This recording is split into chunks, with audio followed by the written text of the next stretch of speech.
Great. Good morning and good afternoon. I am overjoyed to have all of you here.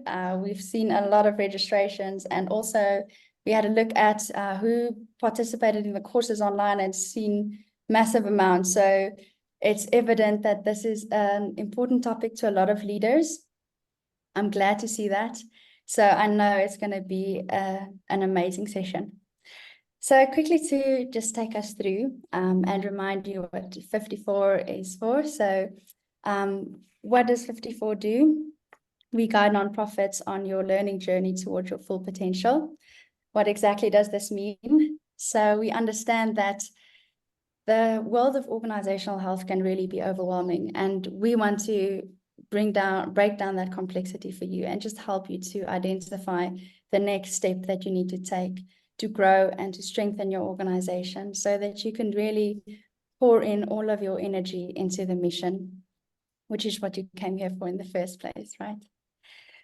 And then today our topic and our conversation will be in the dimension of leadership. So I hope this wheel starts to look familiar to you. Our dimensions are leadership, mission and vision, people, team and values, comms and identity, funding, strategy, ops and finance, governance and oversight, and impact. So all of our content is structured within this framework.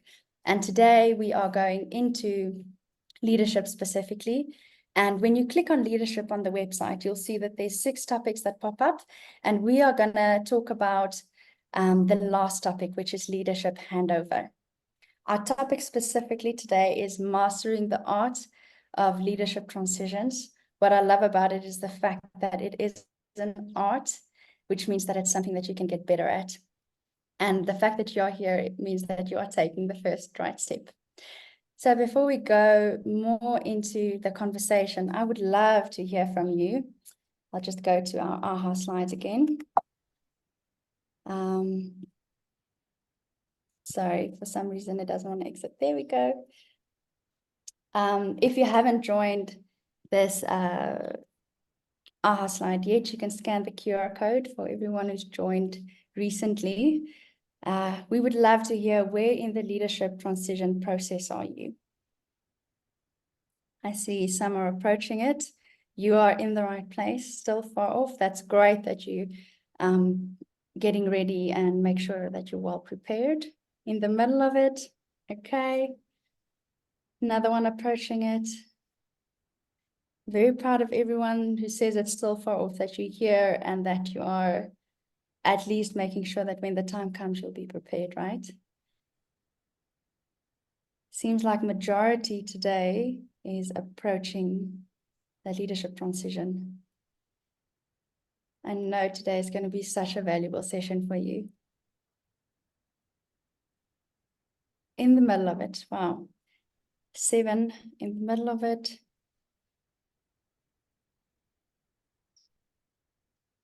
One on the other side. I hope you who's on the other side would also share some of your learnings and findings and struggles and what worked and what didn't work with some of the other leaders. I think that would be really valuable.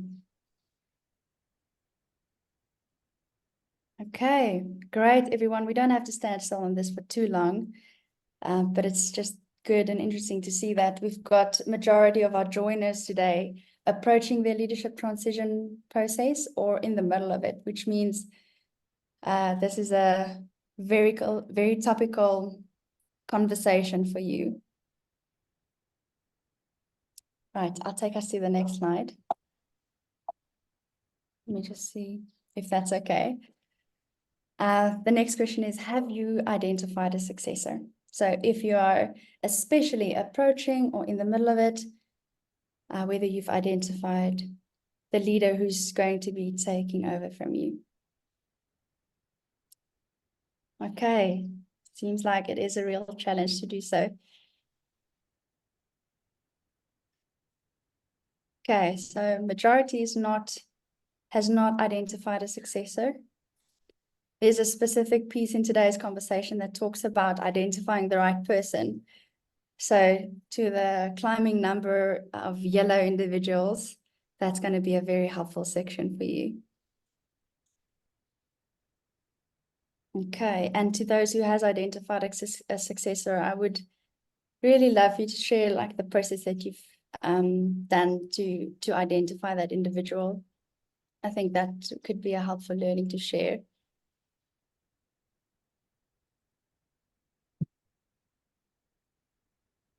Wow, I'm really amazed to see there's so many who has not been able to identify a successor. And I'm sure there's a lot of reasons for it. You know, it's not always so evident and clear. But I'm very excited to know that today is going to help a lot. Great. Okay, everyone, I'm going to head us back to our presentation. So the thing about leadership transitions is that if it's not done well and not done right, it really is a place of significant leadership breakdown. And what it then does is it sucks the energy out of the mission and into just trying to keep the organization alive. And that is mostly all because the existing leader sorry, I'll just present this again for us. That's all just because the existing leader didn't realize that their role was just for a season. And that's not necessary. That's why it's so important to plan our transitions. So well done for everyone who's here, because you are doing exactly that. And I'm very proud and excited for you. And our specialist for today is a specialist in the topic of leadership transitions. He is the executive of the Mergon Foundation. He's also the author of The Magnificent Exit, and he is a very creative, talented, and curious follower of Jesus. So I'm very happy and grateful and excited to introduce Neil to you. Neil, a warm welcome and a heartfelt gratitude for being here today, for all of the interviews that you've done with other leaders and with, actually just want to take this down. I'll stop sharing, sorry. But we can at least see each other. There we go. Thank you. Thank you, Nina. Sorry. So thank you, Neil. It's really great to have you here. So warm welcome and massive thank you for spearheading this conversation and for putting together such an amazing body of knowledge. It's always, I love learning from you and learning with you. And the leaders on the call we're so lucky to have this conversation with you. So thank you. Over to you. Thank you so much. Well, guys, what a joy to be with you today. I want to just put a disclaimer. There are no specialists when it comes to leadership transition. There are only those that maybe survived something or came through slightly scathed, but made it through to the other side. So thank you, Nina, for those words. But I'm sure I can see some of the faces here. There's some leaders that are more senior than I am, and maybe have done more transitions. And so I want to give honor and respect to the fact that there's probably some really good knowledge in the room. And then there's some younger leaders that are really thinking about this. And it's such an important thing for us to think about. One of the topics I think that is least commented on and spoken about under this massive topic of leadership that has so much content out there. But this is one of those topics I think that is not well spoken about.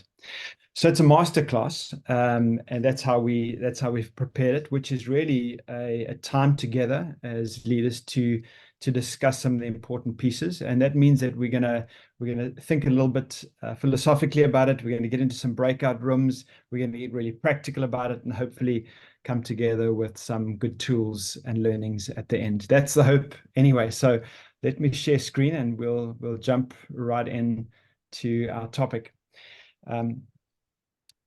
Here we go.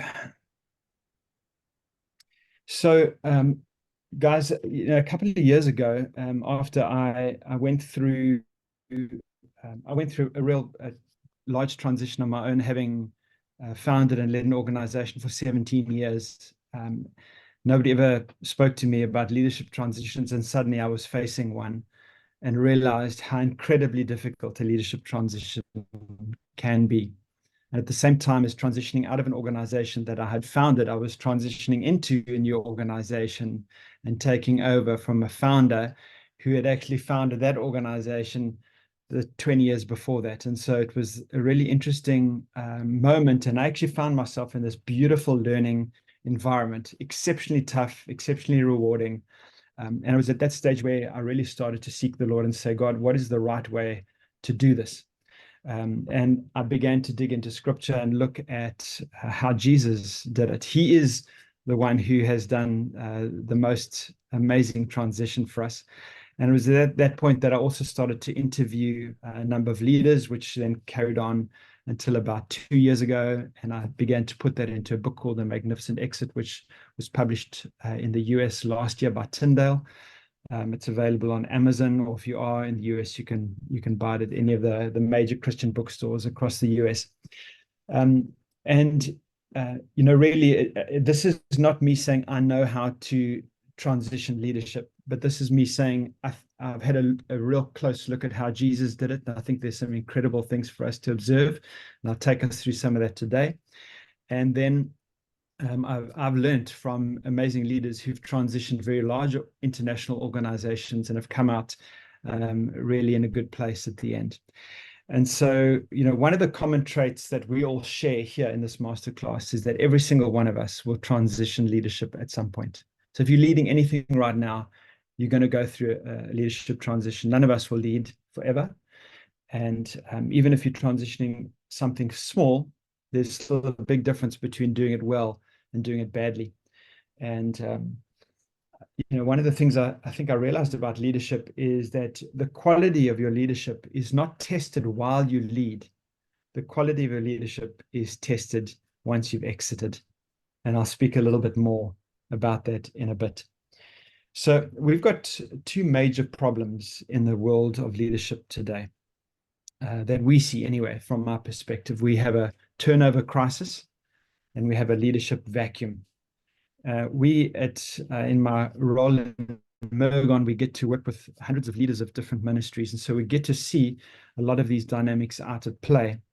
And the leadership vacuum that we're seeing, and it's well researched. You can have a look at research that's done by many people, including the Barna Research Group. But we have a poor or non-existent preparation of young and up-and-coming leaders.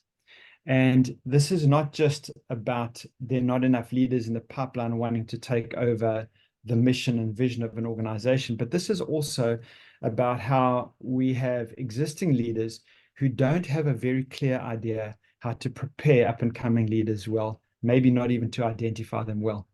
And so how do we, as leaders in positions, identify and prepare leaders really well? And how do we get more leaders into that pipeline? And the second crisis that we see is that we have a turnover crisis. I think probably, and this is anecdotal evidence that I would just give today, but I would say the average amount of time that a leader is in a position in a nonprofit is probably not much more than 5 years. Now, that's way too little. And I'm not advocating for people to hold on for a long time. But after 5 years, you really just have learned the organization. You're really probably just getting to the place where you can get great at what you're doing.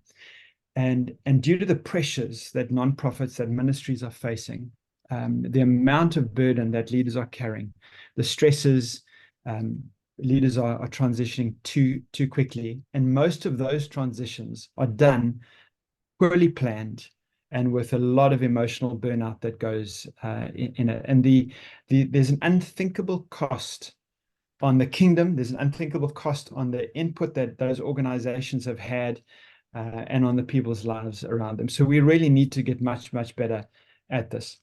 So let's just look at let's lay just for a minute a biblical foundation for us. And so we see there's a strong mandate through scripture for us to think generationally. We see that God spoke to Abraham, Isaac, and Jacob. He spoke to them separately, but it was a very, very similar thing about this generational covenant. And the way I see this most clearly is where God speaks to Moses a little bit later in Exodus 3. And it's a beautiful passage. You remember it, where he says, he's saying to Moses, tell them I am who I am. And in that process, he says, also tell the Israelites that this is my name forever. And this is my memorial from generation to generation. So basically what he's saying to him is, I'm the God of Abraham, Isaac, and Jacob, and this is my name, and this is my name from generation to generation. He's saying till the very, very last generation, this will be who I will continue to be to people. And so God names himself as a generational God when he introduces himself to Moses and tells Moses to introduce himself to the Israelites. And of course, we see in the New Testament, and I'm really touching on this very lightly, Jesus does a very, very similar thing when he gives the mandate to them in Matthew 28 to reach all people. Matthew 24. He does it in Matthew 28 as well. But he says, and this gospel of the kingdom will be proclaimed throughout the whole world as a testimony. And then he just basically takes us into the same thing to all generations. And so Jesus he's mandating his disciples that whatever they are carrying, it will need to continue until the end comes through all generations. So this is something I think that we, if it's important to God, the way I say it is, if it's important to God, it's got to be important to me, because he sets the mandate for us. And very often I think we can divorce the way we lead from our theology. And what I'm advocating for today is our theology has got to influence very intimately the way we lead. And if God wants to lead generationally, then we must lead and we must think generationally at the same time.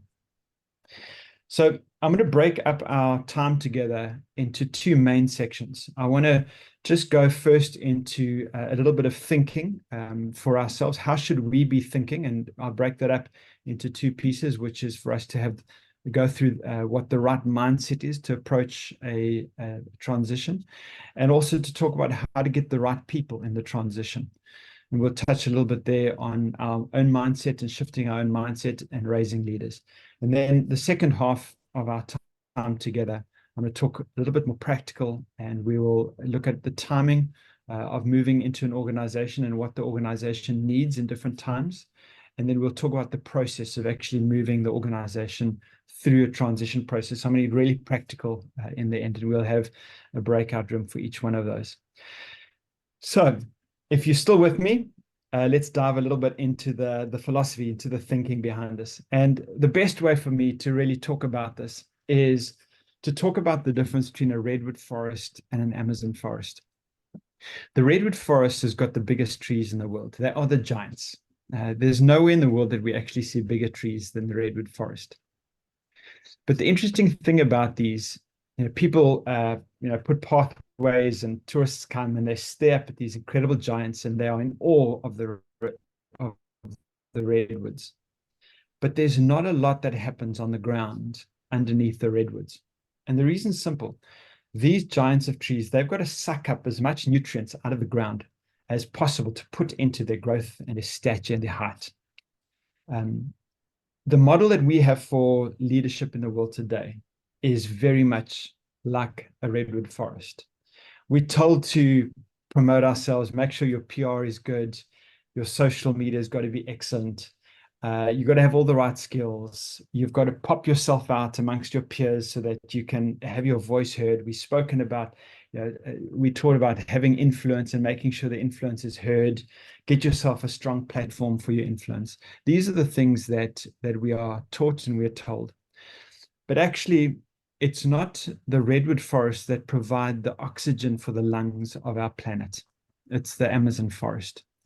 And the Amazon forest, in contrast to the redwood forests, do not have trees anywhere near the same size.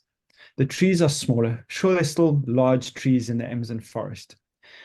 But the main thing that you see that's different between the two forests is underneath the Amazon forest are massive amounts of saplings growing up into the spaces, filled with oxygen and, of course, teeming with life.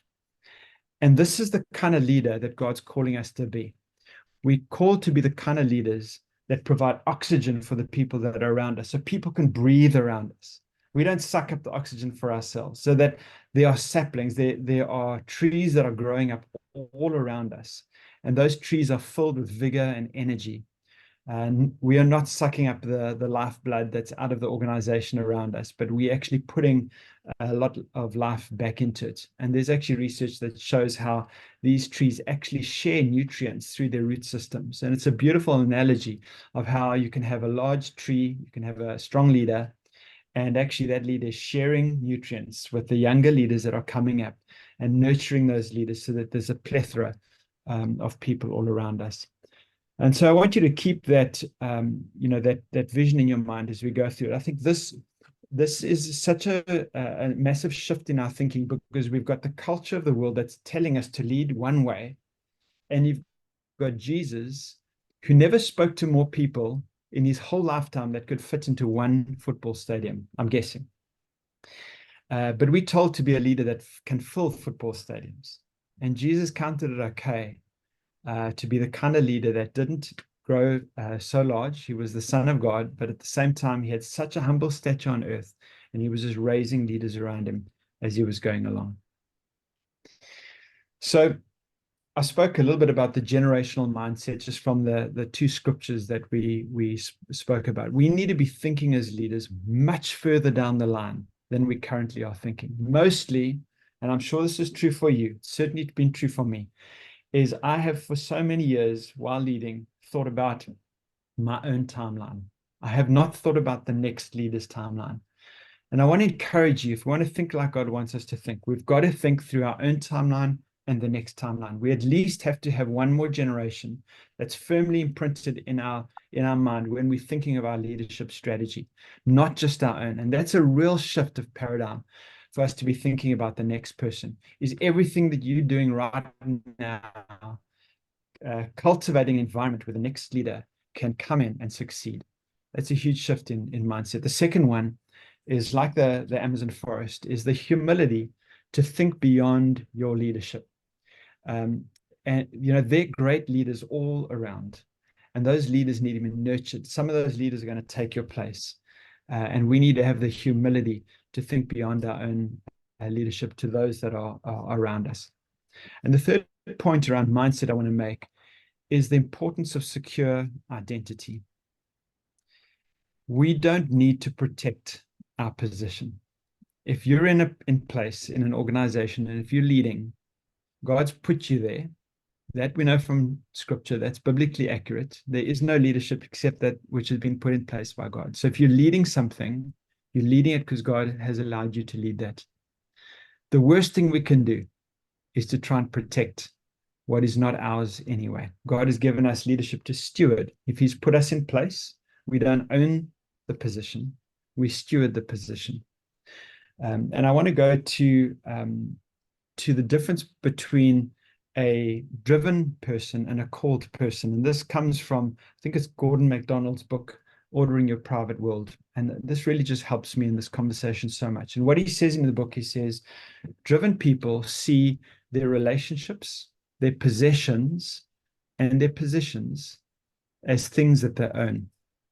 And because they own them, they have to spend a lot of time protecting what they own. And in the process of trying to always protect what they own, their identity becomes intertwined with those very things that they're protecting.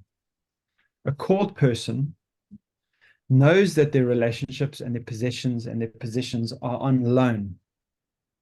And because they are on loan, they do not have to protect them. They can hold them freely. And these are the kinds of leaders that God has called us to be. And when we operate as called people, not trying to invest our energy into protecting these things, then we can really raise up people around us with freedom, without worrying about our identity.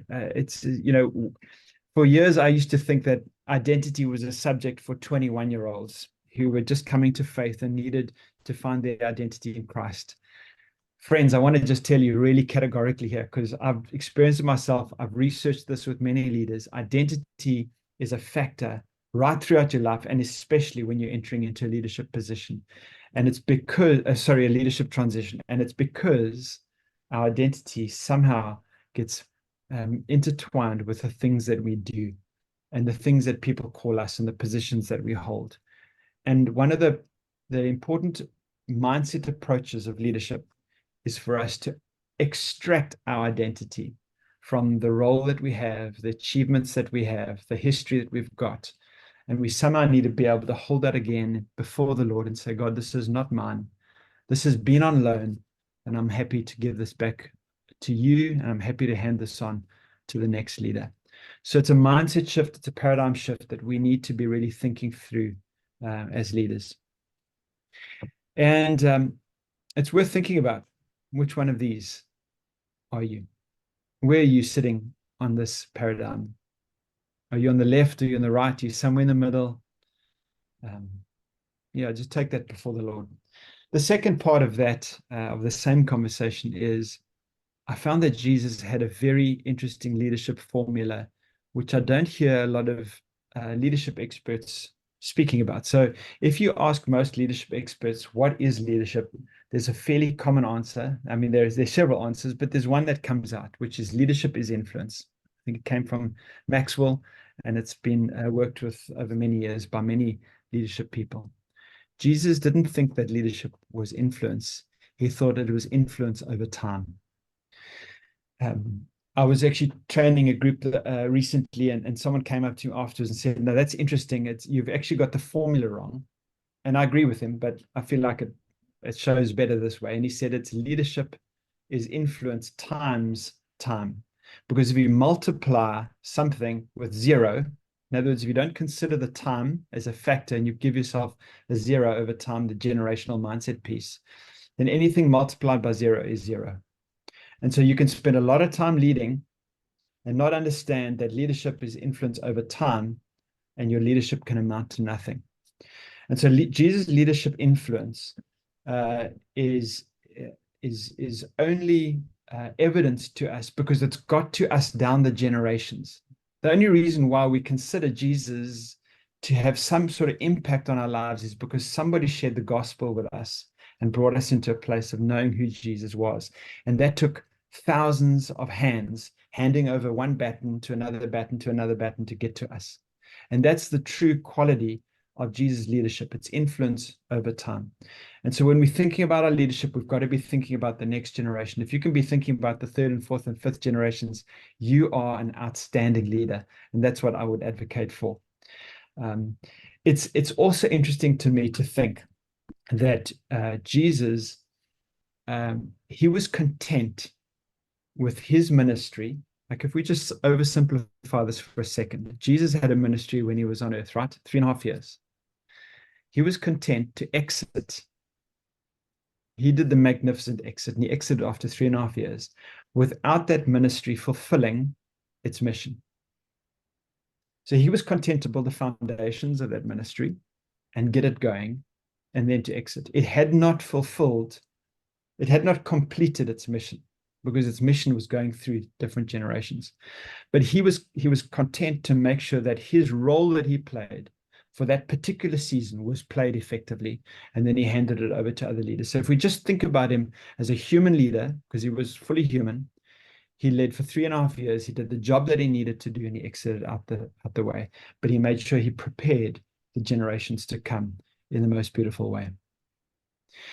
And so the last piece of right mindset, and we're going to go into a breakout room with this, is can you visualize your organization without you leading it?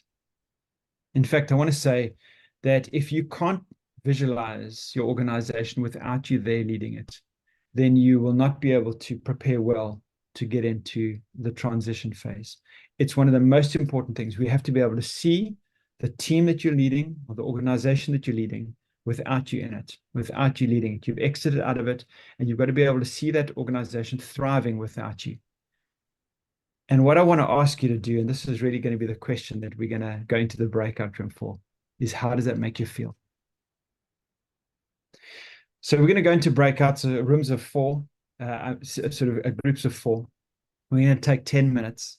And I'd love you to discuss with your 3 new friends that you're about to spend 10 minutes with, is discuss this whole idea of visualizing the organization without you in it. And let's be vulnerable with one another. Does that make you feel great? Are you excited about that?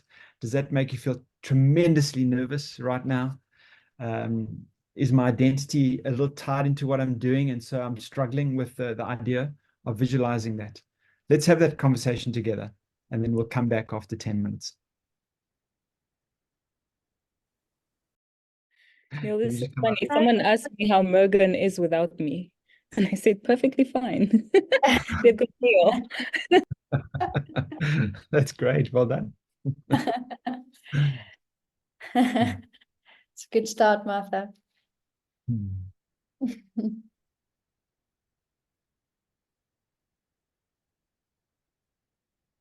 Great. Everybody's coming back. We'll just give a minute for all the breakout rooms to return back.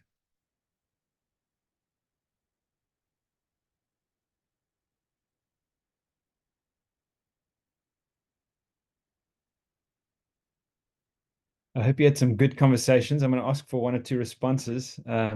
Just look at our numbers. We about 27 people back in. I think there should be a bit more than that. So some of the breakout rooms are obviously holding out really strongly. I didn't know that it's technically possible, actually. There we go. There we go. Well, great, guys. Before I carry on, I would love just to get a little bit of feedback. Maybe we can have just a short comment from 1 or 2 of the breakout rooms. If there was something really interesting that came up or something that you heard and you'd like to share it, can we just take a minute or 2 to hear from anybody?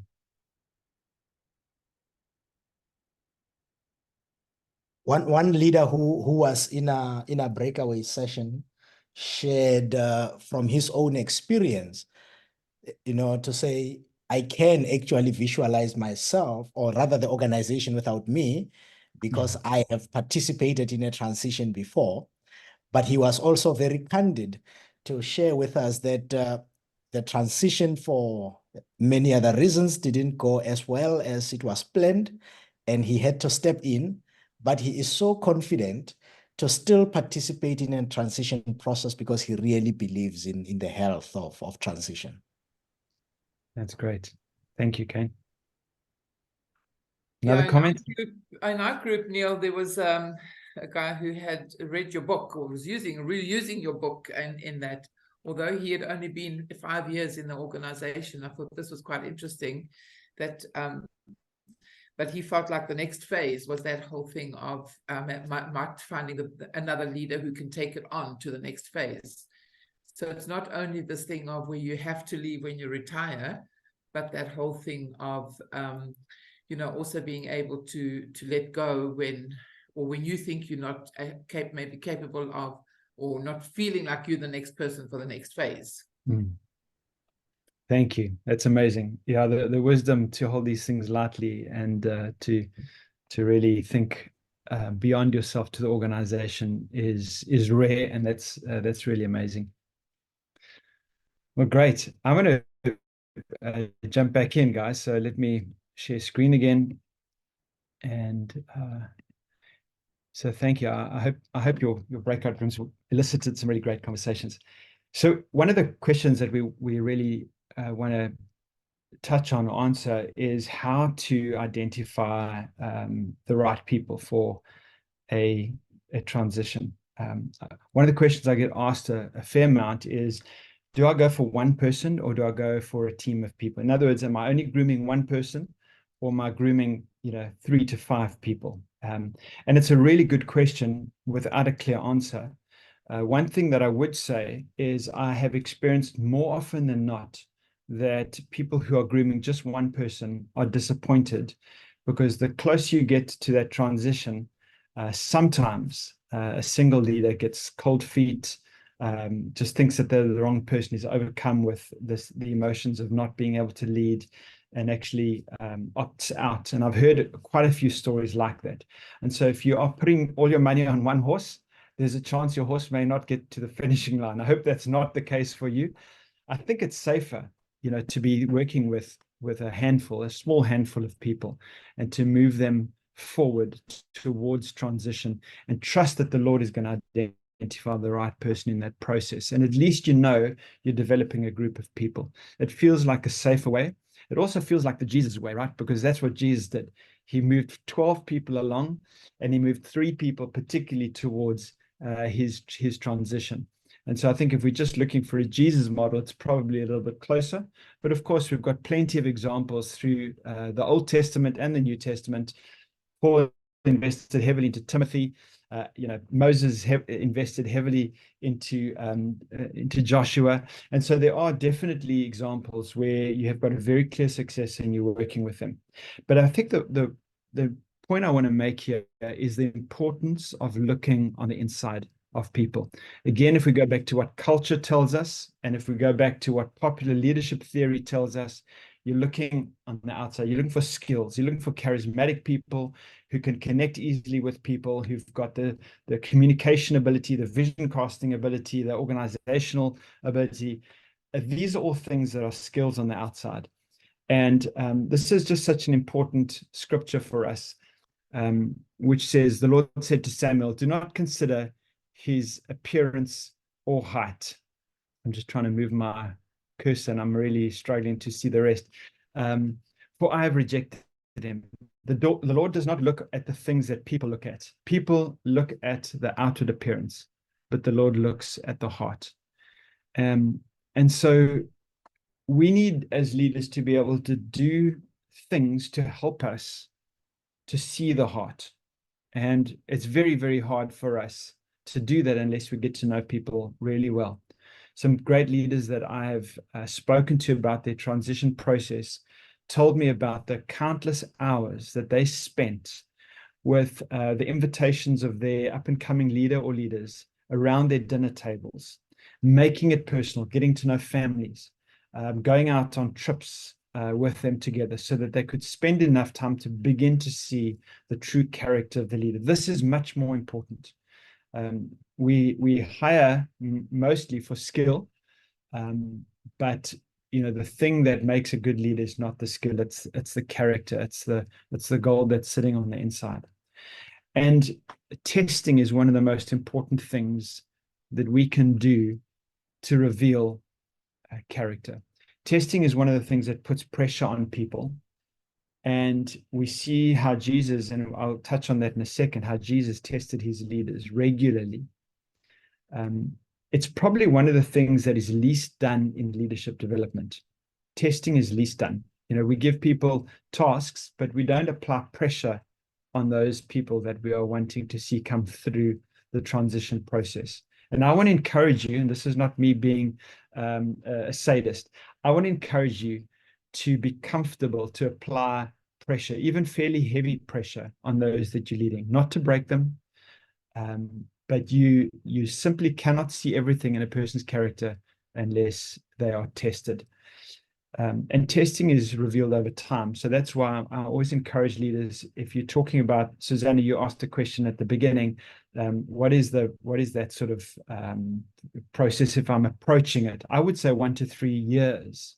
It's not 6 months, it's not 3 months, it's in the years, because it takes that much time for the character of your leaders that you're grooming to be properly revealed. And if we don't do it, we put leaders in position who haven't been well tested, and often they break under pressure or they do things that will really disappoint us. And so if you look at statistically how are people developed, and this is, I'm sorry, I forget the source of this, but I've carried this for a number of years, and it's really helped me over the years.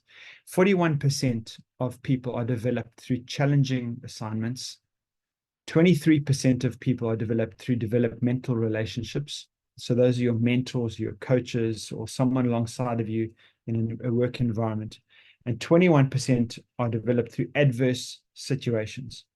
Only 5% are through education and training, a very, very small amount. So that's the skill piece. So if you add this top 3 up, you've got 80-something% through challenges and adverse situations with somebody close by who's there to mentor and guide them. I would say that's probably the thing you need to think of mostly when you're thinking of developing people. Challenge them, put pressure on their situations, but give them an environment where there's mentorship or coaching or discipleship that's bringing them through. You want to make sure they get through the process well, but you don't want to go easy on them. Hope that makes sense.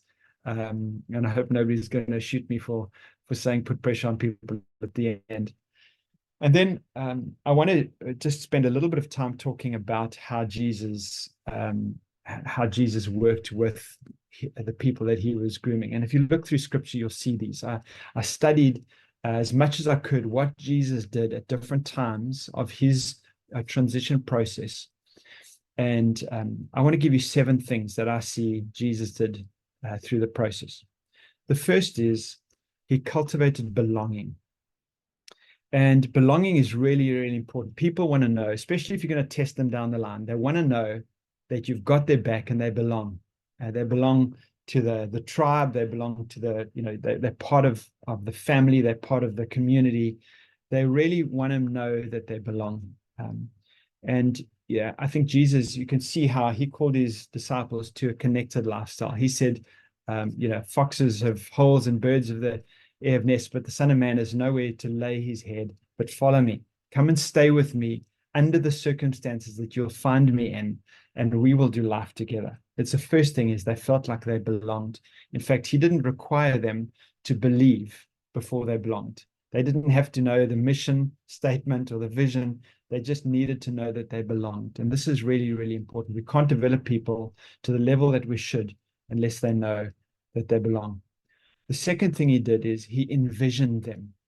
And this is really important. It's why the ability of leaders to cast vision is one of the most important leadership qualities for you as a leader. If you can't envision leaders coming up, you simply won't get them to the best people to rise up to the challenges that you're giving them. And so, Jesus said, follow me, I'll make you fishers of men. He gave them a vision of something that was going to be more than fishing for fish. He said, the time has come, the kingdom of heaven is near. He gave them this excitement, this sense of expectancy that something greater was coming and they were about to step into that thing that was greater. And so he really spent a lot of time envisioning his disciples.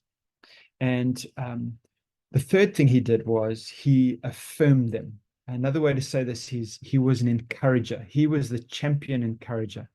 The leader that I took over from, he was my spiritual mentor. And he said to me that, because we led a large volunteer organization, he says, volunteers run on encouragement. It's the fuel that is in the people's tanks that make them run towards the mission. And Jesus knew that. He was just such a brilliant encourager. I love the way when he called Nathaniel. He said to him, Nathaniel, I've seen you already. You're at the fig tree.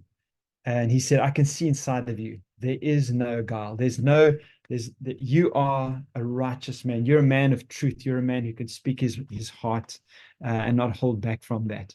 The moment Nathaniel comes to Jesus, he gets this download of encouragement. And of course, who doesn't want to be alongside a leader that encourages? It's one of the key things I think that we can learn from Jesus.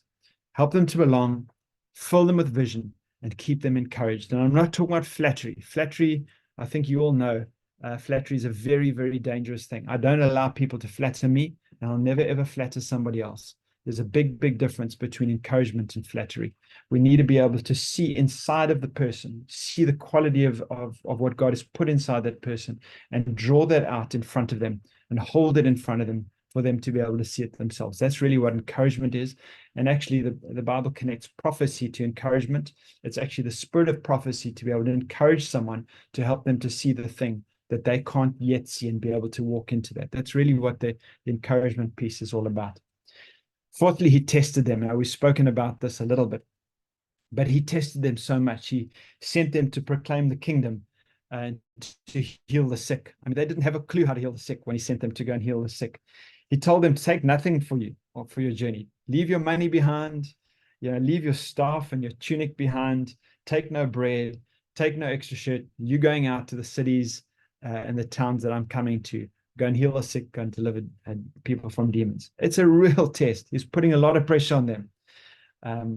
When the 5,000 were gathered and he was teaching, he didn't give them something to eat. He turned to his disciples. He said, you give them something to eat. A test that kind of semi-failed, semi-passed, but he put pressure on them to think about how can we do this? What are the spiritual means available to us? We know that Abraham was tested with the promise of an heir. God could have given him that heir within a couple of months of him making the promise. But what did God do? He allowed a lot of time to go past. He was testing Abraham's faithfulness. We know that Peter was tested by Jesus when he denied him 3 times. Jesus knew he was going to deny him, and he didn't take the test away from him, but he said, I've prayed for you that once you have turned, once you've denied me, you'll turn back again. And so Jesus allowed Peter to go through the testing, but prayed that he would turn back again once he'd finished the testing. And so testing is very, very important part of leadership development, and Jesus demonstrated that for us. The fifth is that we commission them and we correct them. And the reason why I put these two together is because Jesus put them together a lot. He sent them out, he brought them back, he corrected their erroneous thinking. And so sometimes he'd send them out and he'd see them arguing amongst themselves, and he would call a child and he'd say, leaders in this culture do it this way, but you will not do it this way. That is not your calling. You're going to do it this way. And he uses a child to demonstrate that. So there are many different ways that he does test correct them once he's commissioned them. So give your leaders big, bold things with the commissioning. Encourage them to do things, but then look for the opportunities to be able to correct. And then the second last thing that I see is he released them and he equipped them. He said in Luke 24, you are witnesses of these things. I'm going to send you what my Father has promised, but stay in the city until you've been clothed with power from on high. And so he was releasing them, but he wasn't releasing them without resources. He was giving them the Holy Spirit. And I think that's an analogy for us. We want to release leaders, but we want to release them fully equipped to be able to achieve what we are releasing them to. Never, ever release a leader that is ill-equipped, because we have not given them enough of the resources. I'm going to touch on that in a second. And then the last thing that Jesus did is he left. And I think we can learn a lot from that, guys. Very often we want to pretend leave, or we don't want to leave, or we leave and then we rent the building next door so we can be close. I think there's something about leaving properly. I would not ever suggest you commission someone into a new leadership position and you disappear immediately. That's not what I'm saying. I think we've got to stay close enough to act as a father, a mentor, a mother, whatever it would be. But do not start something close by.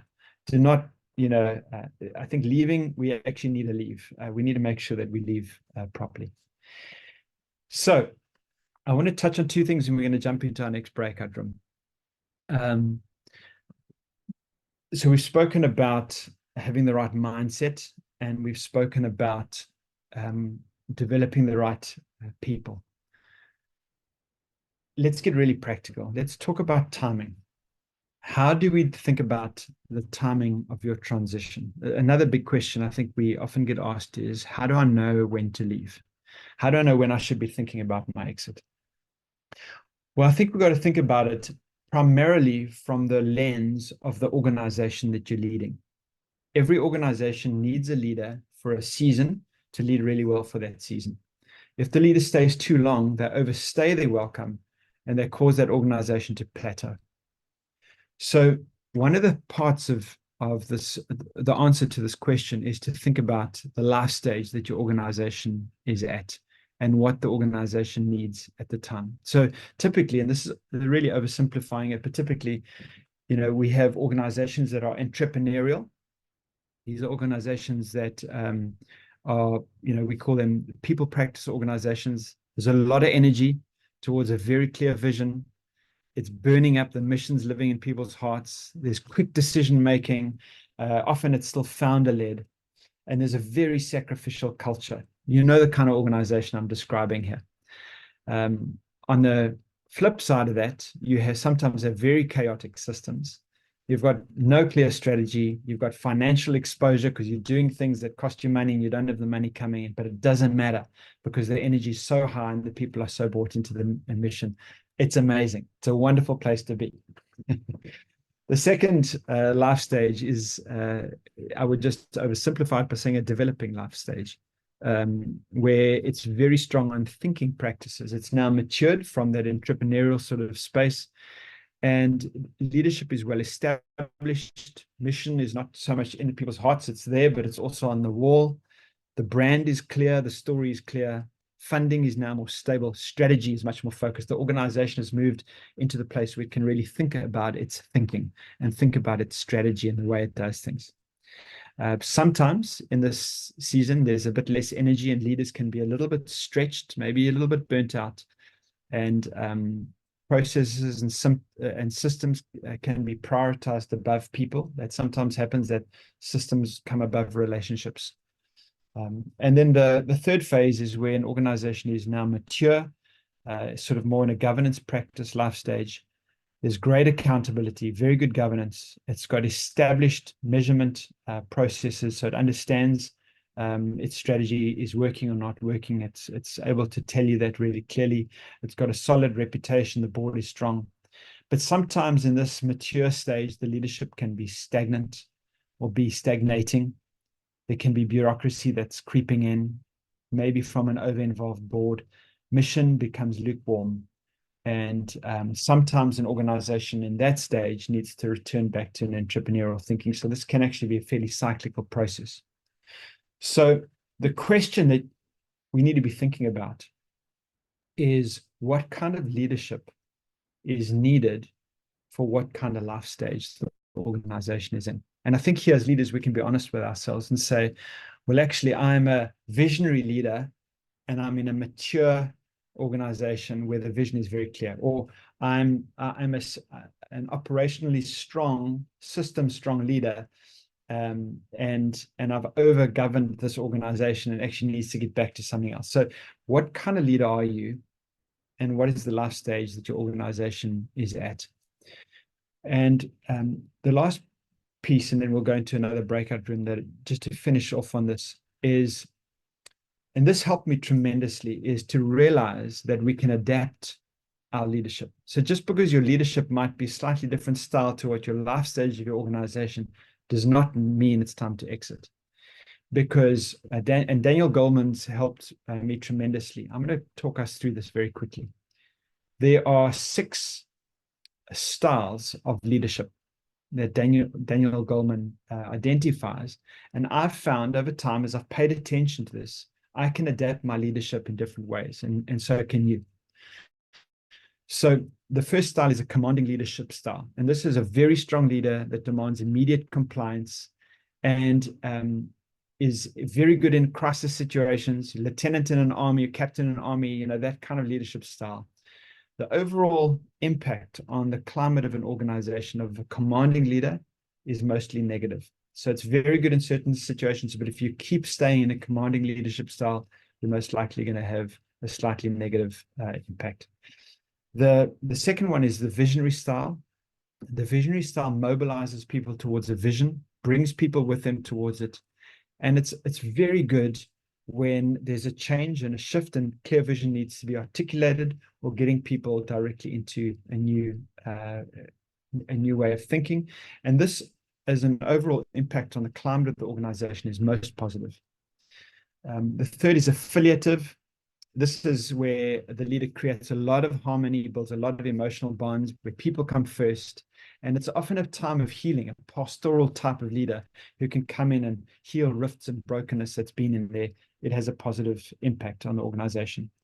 The fourth that he describes is democratic. This is a leader who forges consensus through participation. So even when people are in different camps, he can bring them together, or she can bring them together and builds that consensus and buy-in. It has a positive overall impact.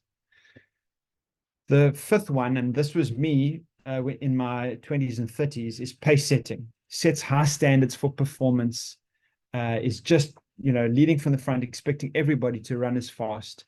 And it has an overall negative impact on the climate. I found this out the hard way. I thought this is the way to lead, be the example, be the leader that's running out in front. And eventually I turned around and there were very, very many burnt out people running behind me.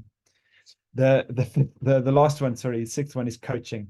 And this is someone who leads through developing people. And so is always seeing the people around them as people to be developed. And this really helps an organization to kind of lift its standards and to grow. And it has a strong positive overall impact. So the point I'm trying to make here is, what stage is your organization and what kind of leadership does your organization need? If you're leading and you think that your style of leadership isn't necessarily perfectly fitted for where your organization is, the first question we must ask is, can we adapt? Do we have the ability to grow our leadership and be able to move into different things? Or if not, if you don't have the grace for that, then God, is this the time of transition for me to be able to allow a new leader to come into this organization? And so with that in mind, let's go into the second breakout room. 3 questions. Where is your organization today? Briefly describe it. Is it entrepreneurial? Is it developing? Is it maturing? Or some other description that you might use. What is your primary leadership style? And what do you think is needed to lead for tomorrow?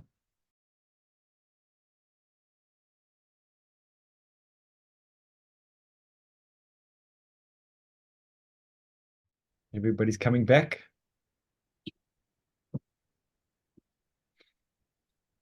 Welcome back, everybody. Everyone's trickling back in. I hope those were good conversations. Thank you. I see 1 or 2 people nodding. Thank you, Kathy. Any interesting comments that you want to make from your groups? I mean, this is not an easy piece to answer, is it? Anybody got a quick comment for us? Yes, I thought I was a chameleon, but I gather there's a few more that's chameleons like me, that you're kind of stuck between some of the areas in where your organization is, and also not just the finally one leadership kind of style, that there's, it's kind of, yeah, there's some. Yeah, it's good. Thank you. Let's not call it chameleon. Let's call that talented leadership. Then we'll all feel better about ourselves. Anything else? I think that the organization can be in different phases at the same time, because departments sometimes work very different, and depending on the focus that you have. If you're in the fundraising department, there's another focus, or if you're in administration, there's another focus than when you're in projects. And so sometimes all that together, it's difficult to get it all aligned. And also with so many interests, it's difficult to get a fire that you have in the beginning from the entrepreneurial phase. So one department is very much into that, and the other one's just results and numbers, to get it all together. So that's my experience, but it was great to learn from others how they handle that. Wonderful. That's true. Thank you, Kathy. That's a good insight for us. All right, let's jump in. I wish we had a lot more time. We could spend a lot more time gathering insights from everybody. But because we are tight on 90 minutes, we're going to stick to that and make sure that we are people of our word. So we're just going to dive through 3 more slides, and I'm going to touch on 2 very lightly and camp out on the last one for a couple of minutes. There's a lot of information here that I'm going to leave out, and the reason I'm leaving it out is, 1, because we don't have time, but 2, it's all on our 54 website under leadership transition. So if you do any of the leadership transition courses, you'll be able to dive into these and actually download a lot of this information yourself. This is just a small snapshot of it. So when we talk about the last process, which is the change process that organizations should go through, when we speak about the preparation for a transition, in other words, you're standing on this side of the transition looking towards it. You haven't got there yet. There's a lot of time that you need to prepare, not only preparing leaders, and that, as we spoke about earlier, and it takes time, but you also need to prepare the organization. Because remember, when your new leader takes over from you, you want to give them the very best chance of success, the highest chance of success. And so there are a lot of things that you need to be thinking through, and I'm not going to go through them all now, in order to prepare not just the leader, but to prepare the organization. for success. So there's a phase there that I would say somewhere between, at the least, I don't want to say 6 months, I'd say from about 1 year to 3 years of preparation before you actually enter the process. Remember, a senior leader that transitions too quickly, that causes a chaotic transition process in an organization, can take that organization out either temporarily or permanently. And so, you know, you might say, well, 3 years, that's a long time. And I want to say to you, we are stewards of what's been entrusted to us. And so we need to steward these things very, very carefully in order to transition well. When we're in the transition phase, obviously the key thing there is to establish the authority of the new leader. And it's amazing how much role we have to play in helping to establish that new leader's authority, and as well as maintaining the morale and the engagement of the team, and really preparing that leader to succeed. And then, of course, there is a last phase, which is once we've stepped out, looking back towards the transition, as a father, as a mother figure, as a mentor, as a coach, close enough, but far enough away, getting that space just right is an art, it's not a science. And that's really giving that leader support once you're looking back at the transition. So there's a lot more. This is actually a much larger infographic that you're welcome to have a look at. I want to touch on this, which I found very, very helpful. I've been through this process twice myself, and I did it with my current, my original organization that I was handing off. I did it fairly experimentally, but it worked really well. And we repeated the same thing as I was taking over. So if you're in the transition phase now, when you're really in active transition, I want to encourage you to look at a 3x3 type of process. 3x3 being 3 months times 3, so it's a 9-month process. This could be a 2-month, 2-month, 2-month. It doesn't really make too much of a difference, but you want to give yourself enough space. The first is that I lead, you observe. So you continue leading, but you're in active transition with the leader who's right next to you. I would even put them in an office alongside of you, or even in the same office, sharing office. And what you're trying to promote at that time is them to have a much closer observation of how you make decisions, even how you speak over the phone or how you engage conversations and have meetings. You leading in front of them, you really are being very, very transparent and vulnerable during that stage, but you're wanting to give them the very best chance to have the best observations. The second 3 is that we lead together. And this is a little bit of a messy phase, but remember, transitions are messy anyway. You need to allow yourself to experience some of that mess together. Because what people are going to do during this phase, they're going to not sure, do I speak to this leader, the new leader, or do I speak to the old leader? But you want to go through that tension. You want to feel what the organization is feeling in that process so that you can correct and you can help it through.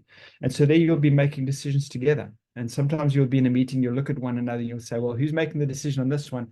And I want to encourage you, you just normalize that. You just make that normal and say, hey guys, we're in a process where we're actually leading together. There's going to be a little bit messy, but we want to see what that looks like. And we want to see what the organization feels like through that process. And the last 3 months is you lead, I observe. And so again, you just reverse the roles. You're sitting close by. It's now your time to observe. And it's like Jesus, when he commissioned and corrected, you're going to say, hey, you know what? The value that came through in there, I'm not sure that that's quite the right value. I would have rather done it this way. And so you have the opportunity not to be critical, but just to observe and to nudge in the right direction from time to time. And so there's a lot more about that as well on the course. And I want to end off, guys, with what I saw with Jesus mostly. He had this tremendous generosity towards the process of leading and exiting. And there are 4 generosities that I want to touch on. This really is the spirit of transition. The first is the generosity of organizational communication. The reason why I put it like that is because you need to communicate very generously when you're in transition. In other words, you need to almost over communicate. I'm not talking about oversharing sensitive information. I'm just saying there are many people who are going to be observing the transition process who will often say to you, I don't know what's going on. And they'll say that if there's not enough communication. So have regular times where you're engaging staff, either as a group or one-on-one, but make sure you have a generosity of organizational communication. Some people get stuck a little bit and say, well, I'm not sure, if we're doing this right, so we're rather going to under communicate. I want to encourage you, over communicate. It's actually better than under communicating. If you get it wrong, if there's a culture of generous communication, you can correct it through the same channel. It's not a problem. The challenge is when we under communicate, people start to create their own perceptions and their own narratives, and you don't want undercurrents and narratives to be happening. The transition is complex enough without that, and so I would encourage you to be generous with your organizational communication. The second one is the generosity of new leader affirmation and trust building. And so what this looks like is you standing up in front of you, maybe doing a staff meeting, and you might be talking about other things, but always you want to weave in something about your new leader and just say, I have such respect for this person because we were in a meeting yesterday and they said this and I couldn't have said it better myself. And I just want to say, spot on, well done. It's the kind of thing where you're just catching them doing things right all the time. And you just are communicating to the rest of the team that you have faith in the new leader. You're affirming them, not necessarily for their own sake, although that's important, but you're actually doing it for the climate, the culture that's there. And you actually affirming for everybody else that you have faith in the new leader and you build trust for them, not for your sake. The third is the generosity of internal relationships. I think this is really important. All existing relationships, when you are leading, have an ownership line to you somewhere. A leader is always tied through multiple ways to the entire organization. And those leadership networks need a transition to go to the new leader. And again, this is where identity comes in. Suddenly someone doesn't think that you are the main person making the final decision. They need to be moving that towards the new person. So we need to approach our internal relationships with a lot of generosity. And the fourth generosity, and Willie, I see that you are on this, so I'm going to give you a shout out here. I sat with Willie and we spoke, Willie, about how important it was for you as a transitioning leader around external networks. And thank you for that. And I saw that with many other leaders as well, is leaders value building their own networks. And for very good reasons, because the stronger your networks, the easier it is to help an organization to flourish. When we transition, it's a very important thing to think about those external relationships, because the new leader needs to be assisted into many of those relationships. And so we can travel with the new leader and actually take them and introduce them to our external networks, because it'll help them to have an environment where they will flourish. And secure leaders who transition well will not only transition their internal networks, but they'll also help to transition most of the external networks to the new leader as well. And so I'm going to wrap up with that. I'm looking at our time. I've probably overshot by a minute or two, and Nina's going to have a word with me afterwards. I'm submitted to her in this. Thank you for listening. Really, really appreciate it. I hope it was helpful. And I look forward to conversations in the future about this, or climb on to 54 and you'll find out more. But thank you very much, everybody, for listening. Thank you so much. Great. Neil, thank you. This was so rich and so valuable. I know everyone, I saw a lot of nods, like I told you, so I know this was good for everyone. I would love to hear from you all. I've got some good news that I'm going to share in a moment, but before we go there, please tell us, let me just play this. There we go. Please tell us, what are you going to do more, better, or different as a result of this masterclass? I'll just put up the QR code if anyone missed it. Neil's beautiful journey, learning journey with us started with reminding us that we are serving a generational God. So as followers of the best, ultimate, greatest leader, we have to plan our transitions. And the place to start is with the right mindset, a mindset of knowing that we were called to steward this leadership position. And therefore the joy is that we are free to then raise up other leaders. So what you need to do at this point as a leader is to be aware, I would maybe call it organizational awareness, of where your organization is, in which life stage, where are your organization heading? And so what are the leadership style and the leader that is necessary for where your organization is heading. Thanks, everyone. Please share some of your thoughts. What are you going to do more, better, or different as a result of this masterclass? It feels like I've lost everyone. We You still still have me. Okay, great. Yeah, here. Okay, I removed my the Zoom pop-ups. We are all here. Great, great. I felt lonely for a moment there, but it's good that you're all there. You must hang around for the good news that's coming in a moment. I see, and this is a great place to learn from each other, right? We will also share some of this later on, but to be generous with communication and sharing, and a good reminder of the right mindset, because we cannot, the right kind of character, we cannot overcommit with this. Greater thought in where I am and how I can transition in a way that is honoring God. Yeah, that is really beautiful. I'll give us another minute for this because we are tight for time, but I do want to share with you some of your exciting next steps. To be more intentional, that's very, very important. Like Neil said, this journey starts three years before you actually start working with the 3x3 with a leader. So intentionality is so important for that. Bring visionary leadership more into the day by day. Yes, amen to that. There we go. To not be afraid to look at the transition phase. Well done. I'll close this for us. Invest more time in prayer for the process. Yeah, very important to be sensitive to the Spirit's leading, right? To get that timing right. Start making a transition plan now. Even as I'm only in my second year as the field leader. Excellent, very important to plan. Nina, we can't see what you're seeing, so if there's a way that you can refresh that for us. Oh, let me see. Sorry about that. There we go. Did it show now? Is it showing? Yeah. Thanks, Neil. Okay. Thank you, everyone, for all of the responses. I'll keep it up and running and we'll share these responses and circulate it.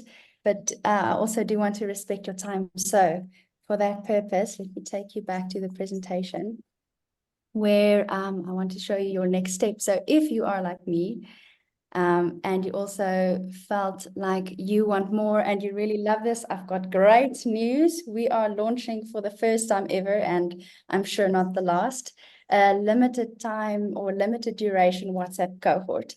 So the purpose of this is to keep the conversation going. So I'm sure you unlocked a lot of thinking, you were challenged in your mindset, and you would like some learners, some other leaders that you can brainstorm, share tips, share struggles, and learn and grow together. So this is your support structure to do exactly that. So if you want, we would love to have you on this WhatsApp group. It's very easy to join. So if you open WhatsApp, you'll see a little WhatsApp camera, and then you can just scan this QR code. It will take you straight to the group, but we'll also share the link to this WhatsApp group in the chat right now. So I hope I see all of you there, and I really hope that you would find any overwhelming challenges to just be a little bit more bearable, because we can stay connected and learn together.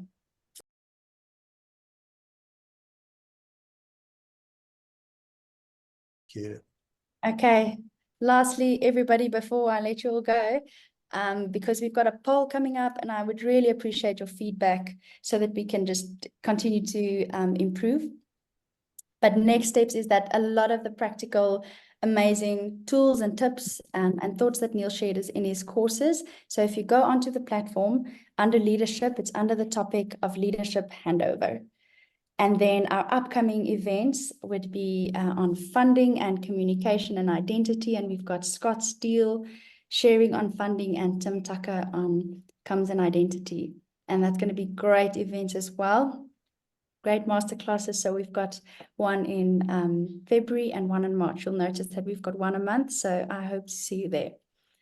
Thank you, everyone. It was great to have you. And please let us know whether you had a great time So you can just pop your responses in the poll.